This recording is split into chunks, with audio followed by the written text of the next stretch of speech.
হচ্ছে ঋণ খেলাপি এবং হচ্ছে দ্বৈত নাগরিকদের মনোনয়ন দেওয়া সম্পর্কিত। আমরা দেখেছি হরে ধরে ঋণ খেলাপিদেরকে, যেমন আসলাম চৌধুরী, উনি প্রায় 2100 কোটি টাকা 1700 কোটি টাকা ওনার ঋণ খেলাপি আছে। তারপরে হচ্ছে আব্দুল আওয়াল মিন্টু, উনার ঋণ খেলাপি আছে। বিভিন্ন জনের এরকম ঋণ খেলাপি আছে। আমার আসনের একজনের ঋণ খেলাপি আছে। একটা ব্যাংকে আছে প্রায় 88 কোটি টাকা, 88 কোটি 56 লাখ টাকা। আরেকটা ব্যাংকে আছে 39 কোটি টাকা। সব মিলিয়ে প্রায় 120 কোটি টাকা প্লাস ঋণ খেলাপি আছে।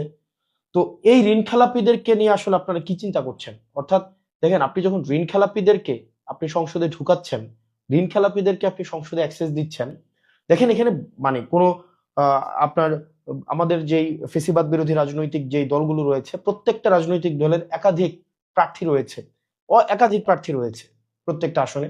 তো আমরা প্রত্যাশা করেছিলাম যে 24 পরবর্তী বাংলাদেশে আপনারা মনোনয়ন দেওয়ার ক্ষেত্রে যারা অন্তত বাংলাদেশ থেকে যারা ভিতর থেকে কুরে করে ফাঁকা করে দেয়নি, ওই মানুষগুলাকে আপনারা হচ্ছেন মনোনয়নটা দিবেন। কিন্তু অত্যন্ত দুঃখজনক বিষয়, আপনারা ঋণ খেলাপিদেরকে মনোনয়ন দিয়েছেন এবং ওই ঋণ খেলাপিদেরকে আপনারা সেভ করার জন্য ছাত্রদল গত 2 দিন ধরে ইলেকশন কমিশনের সামনে মব করছে।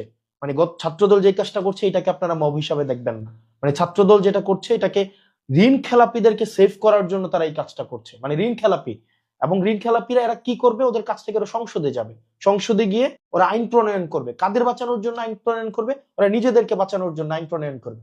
অর্থাৎ ব্যাপারটা হয়ে গিয়েছে এমন যে আমরা শিয়ালকে মুরগির নিরাপত্তার দায়িত্ব দিচ্ছি, মানে যিনি চুরি করছেন তাকে আবার আমরা দায়িত্ব দিচ্ছি যেন চোর ধরে। মানে এটা প্র্যাকটিক্যাল, এটা কোনোদিনও পসিবল না। আমরা যতদিন না পর্যন্ত এই ঋণ খেলাপিদেরকে আমরা আইনের আওতায় নিয়ে না আসতে পারবো, ঋণ খেলাপিদেরকে আপনি আইন বানানোর দায়িত্ব তো আপনি কোনোভাবেই দিতে পারেন না। আমাদের বাংলাদেশটার এই যে একটা মানে ইমব্যালেন্স অফ পাওয়ার তৈরি হয়েছে, এটার কারণ হচ্ছে যারা পলিসি মেক করেছে এবং যারা পলিসি থেকে বেনিফিটেড হয়েছে তারা একটা জনগোষ্ঠী হয়ে গিয়েছে। পাওয়ার এবং হচ্ছে এখানে বিউরোক্রেসি, তারপর হচ্ছে বিজনেসম্যান এবং আইন প্রণেতা যখন একসাথে হয়ে গিয়েছে, তখন এখান থেকে হচ্ছে ফেসিবাদের এখান থেকেই উৎপত্তি শুরু হয়েছে। আপনি দেখেন, যিনি ঋণ খেলাপি আপনি তাকেই হচ্ছে সংসদে পাঠাচ্ছেন আইন বানানোর জন্য। মানে এটা প্রত্যেকটা রাজনৈতিক দলের কাছ থেকে এই বিষয়ে একটা আপনাদের নীতিমালা হওয়া উচিত ছিল যে আপনারা ঋণ খেলাপিদেরকে আপনারা সংসদে দেখতে চান না।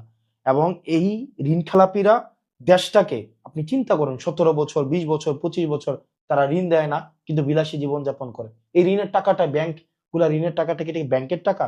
এটা আপনার আমার জনগণের, এটা হচ্ছে টাকা। আপনারা দেখেছেন যে এই টাকাগুলা তারা হচ্ছে এই ঋণ খেলাপিরা বিদেশে পাচার করে, এই ঋণ খেলাপিরা এই টাকাগুলো নিয়ে বিদেশে বিলাসবহুল জীবনযাপন করে এবং বিদেশে বিলাসবহুল এই চুরির টাকা দিয়ে বিদেশে সন্তানদেরকে লেখাপড়া করায় এবং ওরা এসে আমাদেরকে হচ্ছে বলে ব্লাডি সিটিজেন। মানে টাকা দেশ থেকে চুরি করবে, আবার হচ্ছে আমাদেরকে বলবে ব্লাডি সিটিজেন। মানে চুরি তো চুরি, তার উপরে আবার হচ্ছে সিনাজুরি। আপনার এই ঋণ খেলাপিদেরকে যদি আবার